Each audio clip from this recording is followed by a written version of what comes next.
And I was a long time a member and activist with Friends of Palestine, and it's very heartening to see so many people out here today.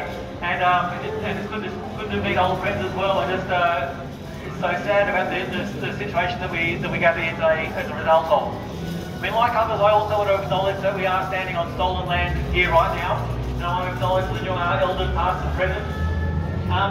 And I want to also hark back to the comment made by Abba at the very beginning about Anthony Blinken, going to making a comment about the attack on Jewish worshippers, but being absolutely silent about the massacre in Jenin.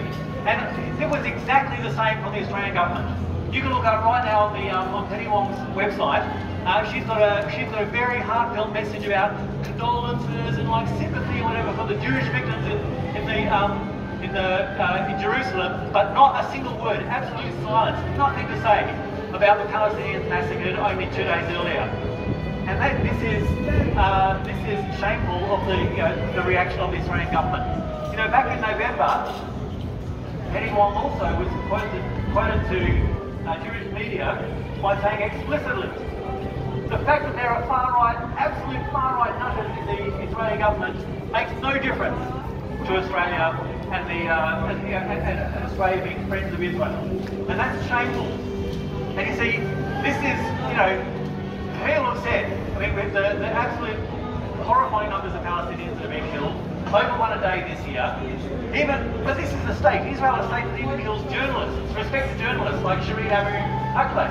And they're the very same place at the refugee camp last year. Every independent investigation says that Israel did it. And even the US has now been more or less forced to admit that. Even Israel more or less admitted that maybe it was an accident, maybe they did it. This is the kind of state that we're dealing with. And I wanted to go beyond that. I wanted to tell a little story, which I think is an important story that we know. I'm sure a lot of people here do know of it, but you certainly won't know about it if you look at the mainstream media like Channel 9 or West Australia. You won't find out from them. And that story is about the campaign by Palestinian solidarity activists in Britain over the last 12, 18 months and longer, where they've targeted Elbit Systems, among other Israeli weapons manufacturers. They've gone in, they've already occupied the factories, they've gone in and caused damage to these factories. They've poured blood, paint on the factories. They've done all these sorts of things to highlight the crimes of the Israeli state against the Palestinian people, and the crimes of Israeli weapons manufacturers, and the crimes of the British government in supporting them.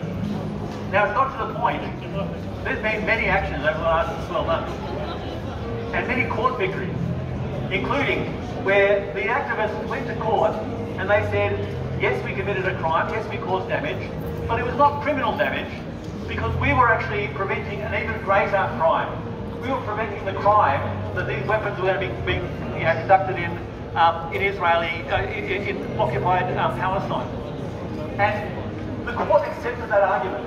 The court said, yes, that is correct. This is not criminal damage. That was in January, 12 months ago. And now since then we've had many more occasions, multiple times now. The prosecutors haven't even taken the activists to court. They've gone inside factories, occupied them, caused damage. They haven't even been taken to court because the prosecutors said, we don't think there's going to be enough evidence to actually to result in a conviction. Now, the reason I tell this story is because I think it is more evidence of a change in climate, a change in attitude among the populations of the West. People are less and less willing to accept their government supporting terrorist states, rogue states, terrorist states like Israel. And that's why I say to Penny Wong, perhaps it is time that we should change too. Perhaps Penny Wong should be concerned about far-right nutters in the Israeli government. Perhaps it is time to make a change. It is time to say, yes, no, we're not prepared to accept the occupation, the ethnic cleansing, the genocide committed by an Australian ally. And that's why Jim Chalmers really wants about value-based capitalism. It means nothing, or actually, it exposes the values that they support. But the message I'm making today is we can change those values. We can change what is politically acceptable. We can change what is politically possible, just the same as the activists in Britain have done, just the same as activists all over the world have done. Every progressive advance is a result of grassroots effort by activists like us. And even though you might think 75 years is a long time, 75 years we can end this occupation, we can end this